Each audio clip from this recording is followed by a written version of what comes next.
കാസർഗോഡ് ഉദുമ എന്ന സ്ഥലത്തു നിന്നാണ് നമ്മുടെ കസ്റ്റമർ എത്തിയിരിക്കുന്നത്. അപ്പോൾ ഒരുപാട് ചേച്ചി എല്ലാ ഡീറ്റെയിൽസും പറയുന്നുണ്ട്. നമ്മൾ ശബരിമല പോയതും ദുബായി പോയതും എല്ലാ കാര്യങ്ങളും വീഡിയോ കണ്ടിട്ടാണ് പറയുന്നത്. അപ്പോൾ ചില ദിവസങ്ങളിൽ എങ്ങോട്ട് തിരിഞ്ഞാലും കാസർഗോഡാണ്. കാസർഗോഡ് ഉദുമ, കാഞ്ഞങ്ങാട് അല്ലേ, നമ്മുടെ ഒരുപാട് സ്ഥലങ്ങൾ ഇപ്പോൾ കൂടുതലായിട്ട് കാസർഗോഡും കണ്ണൂരൊക്കെ കാണാൻ പറ്റുന്നുണ്ട്. അപ്പോൾ നമുക്ക് ഇപ്പോൾ സമയം ഏകദേശം നമുക്ക് കാണാൻ പറ്റും. ഒരു 6:30 മണിയുണ്ട്, കാലത്ത് എത്തിയതാണ്. അപ്പോൾ എന്തായാലും നമുക്കൊന്ന് ചോദിച്ചു നോക്കാം. നല്ല കളക്ഷൻ ഉണ്ട്. പിന്നെ ഞങ്ങൾ ആഗ്രഹിച്ച പോലെ ഷോപ്പിംഗ് ചെയ്യാൻ പറ്റി. ബ്രൈഡലായിരുന്നു മെയിനായിട്ട് ഉദ്ദേശിച്ചത്, പക്ഷേ എല്ലാവർക്കും ഉള്ളത് കിട്ടി.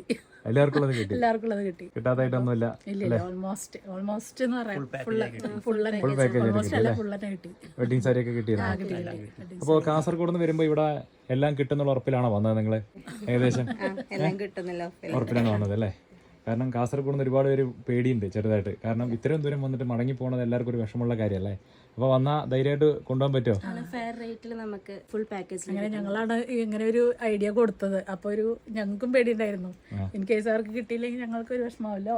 അതെ, വിളിച്ചു കൊണ്ടുവരുന്നവരല്ലേ, കിട്ടിയില്ലെങ്കിൽ എല്ലാവർക്കും വിഷമാവും. പിന്നെ പ്രത്യേകിച്ച് പറയാനുണ്ട് ഇവരെ കുറിച്ചിട്ട്. രാവിലെ എന്തെങ്കിലും പരാതി ഉണ്ടോ പ്രത്യേകിച്ച് പറയാനുള്ളത്?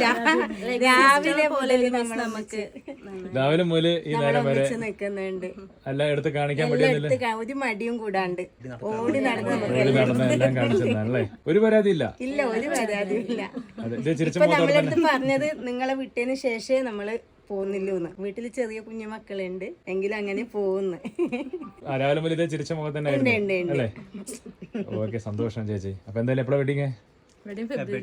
ഫെബ്രുവരി 8. അപ്പൊ രണ്ടുപേർക്കും എല്ലാവിധ ആശംസകളും നമ്മളും AR ഫാമിലിയുടെ ഭാഗത്തു നിന്നും പ്രാർത്ഥിക്കാം കേട്ടോ ചേച്ചി. അപ്പോൾ വീണ്ടും വരണം. നിങ്ങളെപ്പോലെ ഒരുപാട് പേര് സപ്പോർട്ട് നമുക്കുണ്ട് ഈ കടയ്ക്ക്. അതുകൊണ്ടാണ് നമ്മുടെ ഈ ഒരു ഉയർച്ചയായിട്ട് വരുന്നത്. ഇതേപോലെ നിങ്ങളുടെ എല്ലാവരും പ്രാർത്ഥന ഉണ്ടാവുമെന്ന് വിചാരിക്കും നമ്മൾ. അപ്പോൾ നമ്മുടെ ഫ്രണ്ട്സിനോടൊക്കെ പറയണം കേട്ടോ. Thank you.